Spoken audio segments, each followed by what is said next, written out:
The United States military is the most formidable in the world, and all four branches are regularly doing research and development into the next generation of military weaponry. Weapons of war have become exponentially more technologically advanced over the last century, and it can be mind-boggling to see just how far we've come since the days of biplanes and rifles. With any good fortune, the most powerful of these weapons will never have to be deployed during an actual conflict, but it can give us a sense of security to know that our armed forces have them at their disposal should the need arise. These are the 10 deadliest weapons that are currently part of the arsenal of the United States military.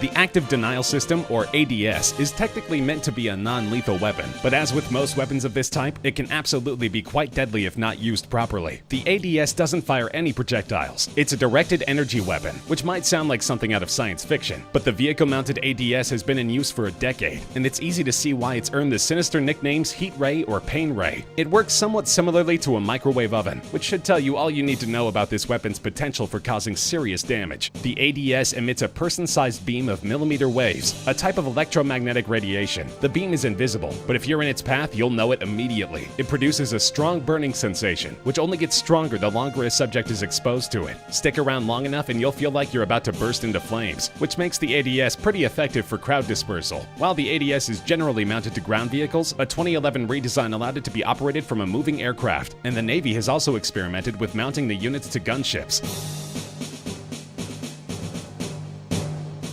The Avenger Defense System is a lightweight, extremely portable surface-to-air missile deployment system, typically mounted on the backs of combat vehicles. It has a sophisticated infrared targeting system that allows it to find its targets during day or night, in any and all weather conditions. They're usually deployed with a cache of Stinger missiles, but in 2008 the Avenger system got an upgrade. Manufacturer Boeing has long been experimenting with what could accurately be described as a laser cannon, and the newest version of the Avenger, appropriately dubbed the Laser Avenger, integrates a directed energy laser weapon with the Avenger's standard kinetic energy-based weapons. A real-life laser cannon might seem a little far out, but the device has undergone successful testing. In 2009, the Laser Avenger was able to successfully track 3 unmanned aerial vehicles during a test, and shoot one of them down using only its laser. Obviously, this device is likely to see other applications in the near future, but it's interesting to know that the military currently possesses actual laser guns capable of tracking and shooting objects out of the sky, and that such weapons are no longer exclusively in the realm of sci-fi.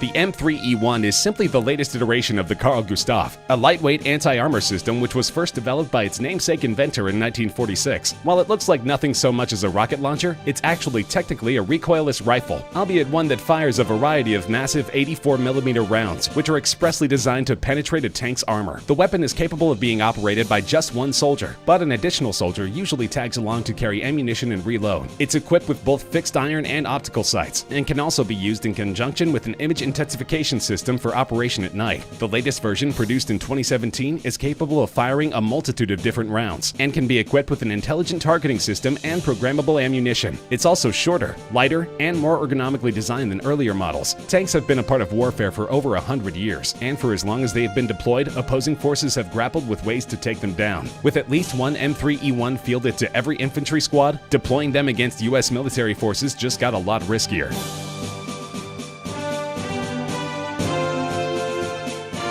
The C-130 cargo plane has long been a staple of the U.S. Armed Forces, but this model was designed for more than just hauling cargo. The Lockheed AC-130, also known by the names of its variants Spectre, Spooky, Stinger II, and Ghost Rider, isn't going to be flying any solo missions. It's too big and slow of a target, and the fact that it has an unpressurized cabin means that it can only fly at a comparatively low altitude. But with proper support, it becomes a nightmare for opposing ground forces, because this is one big, slow target which happens to be armed to the teeth. The AC-130 doesn't strafe its targets like many gunships. Instead, it performs a pylon turn during an attack, essentially moving in a circle over its target while unloading its formidable cache of ammo. The standard model is equipped with one L60 Bofors 40mm cannon and one 105mm M102 howitzer. The Spooky model also features one 25mm equalizer cannon with an improved firing system and increased ammunition capacity. These gunships have been providing close air support for US operations for over 50 years, and they have a sterling combat record, having been deployed as far back as the Vietnam War and as recently as the current conflict with ISIS. And with modifications and revisions ongoing, the stars of America's gunship arsenal are only primed to get deadlier.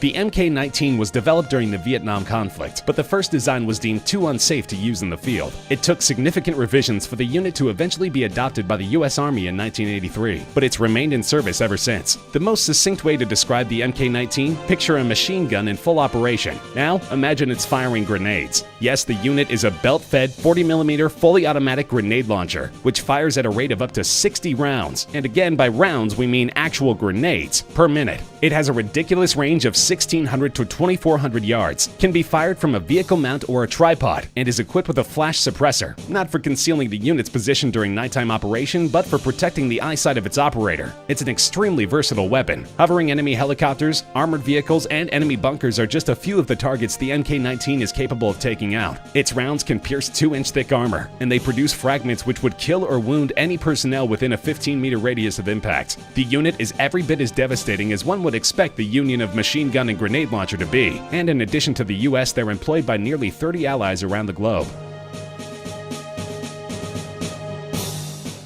It might look like a mini tank, but it's actually something much scarier, an armed robotic soldier. The MARS, or Modular Advanced Armed Robotic System, isn't fully autonomous. It does require an operator, but as the platform was designed primarily for surveillance and reconnaissance, it can handle just about any terrain that a human soldier can, and it packs just as much firepower. The MARS is equipped with 7 cameras, so that its operator can monitor potential threats coming from any direction, and of course they can be switched to infrared mode for nighttime operations. The unit has a 360-degree rotating turret outfitted with an M240B machine gun and 4 grenade launcher tubes, and it packs 1 grenade for each tube, along with 450 rounds of ammo. It can cruise along at up to 7 miles per hour and can travel up to 1,000 meters from its handler. The unit can be modified for non-combat purposes. These systems can include a loudspeaker, a laser dazzler, a siren, or a manipulator arm capable of lifting 120 pounds. It's a truly unique and versatile system, and of course each one deployed to the field means fewer human lives at risk.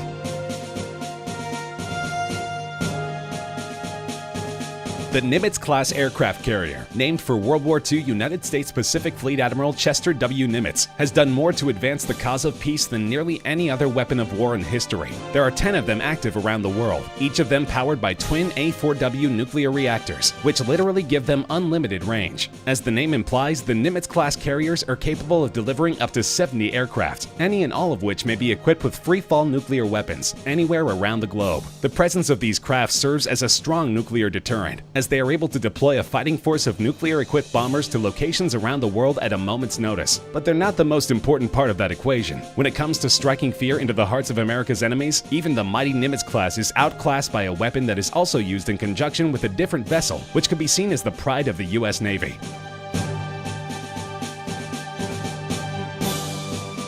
The Trident II is simply the most powerful and reliable missile in the arsenals of both the US and UK. Designed to be launched from a submarine, the Trident is a 3-stage rocket with a dazzling range of 4,230 nautical miles, while carrying a full payload. It's considered to be an essential component of US nuclear deterrence, as they're capable of hitting their targets with nearly as high a degree of accuracy as land-based missiles, and are every bit as devastating. The Trident has been in service both in the US and UK since 1990, but it's not a standalone system. The marvels of modern warfare in which they are housed can be placed strategically at virtually any location with very little notice, and they are key to ensuring that nuclear-equipped enemies think very, very carefully before considering that most dire of options.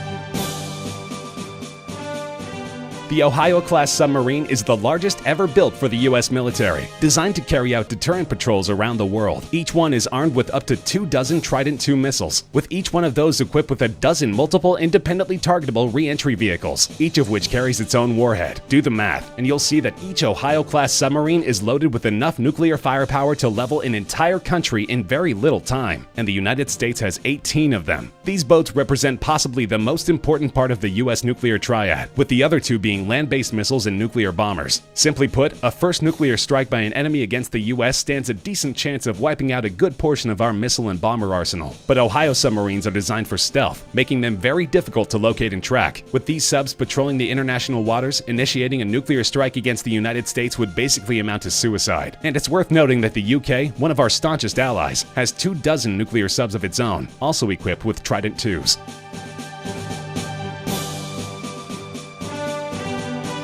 Nuclear weapons are terrifying, and anyone who values life on Earth, which really should be all of us, sincerely hopes that they will never be used again. Decades of non-proliferation on the part of the US and Russia have severely decreased the number of nukes in service. But of course, those that remain have the power to destroy the entire world dozens of times over. Hostile nations such as Iran and North Korea have insisted that they too have a right to carry a big stick, so to speak. But when it comes to sheer destructive power, the US carries the biggest stick of any nation on Earth. This would be the B-83, a nuclear warhead with a downright excessive amount of destructive power. Designed to be dropped from a bomber, the B-83 yields an unbelievable 1.2 megatons of explosive energy. That is the equivalent of 1,200,000 tons of TNT. To put this in perspective, that's about 80 times more powerful than the bomb dropped on Hiroshima near the end of World War II, making it easily the most powerful free-fall weapon in the entire US arsenal.